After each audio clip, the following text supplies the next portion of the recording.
छठमा वफ़ा अकरम अब्बासी की रिपोर्ट शामिल कंदासीं त आवाम दोस्त ऐं फर्शनास पुलिस ऑफिसर एसएचओ मकली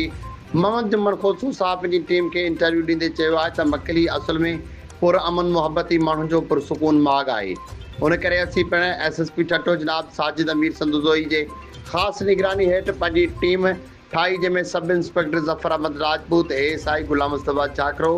ऐं ॿी पुलिस टीम सां गॾु सिक्योरिटी हाई अलर्ट कंदे हर वक़्तु मकली टाउन जे समूरनि मुख्य मेन रोडनि ते गश्त कंदे मकली जे सोसाइटी हैदरी चौक, शाह लतीफ़ कॉलोनी, मकली जे वर्कशॉप, दरगाह साहबी ऐं जुंगचाई जे रोड सां लॻ नारजा ॻोठ समेत समूरे मकली जे पुरअमन मुहबती माण्हुनि जे जान माल जी हिफ़ाज़त लाइ हर वक़्तु ड्यूटी ते हाज़िर आहियूं। एसएचओ मकली मोहम्मद जुम्मन खोसो पिणु ॿुधायो त आउं का वॾी ॻाल्हि या वॾी हाम नथो हणां, पर एतिरो ज़रूरु चवंदुसि त मुंहिंजे मकली थाणे ते मुक़ररी खां पोइ मकली टाउन में स्ट्रीट क्राइम ऐं रोड राबड़ी ऐं ज़हरीली मंशा जे विकिरे तोड़े वाहिपे ते मुकमल तौर ते पाबंदी थी वई आहे। मकली जी आवाम जो मूंसां मुकमल सहकार रहियो आहे।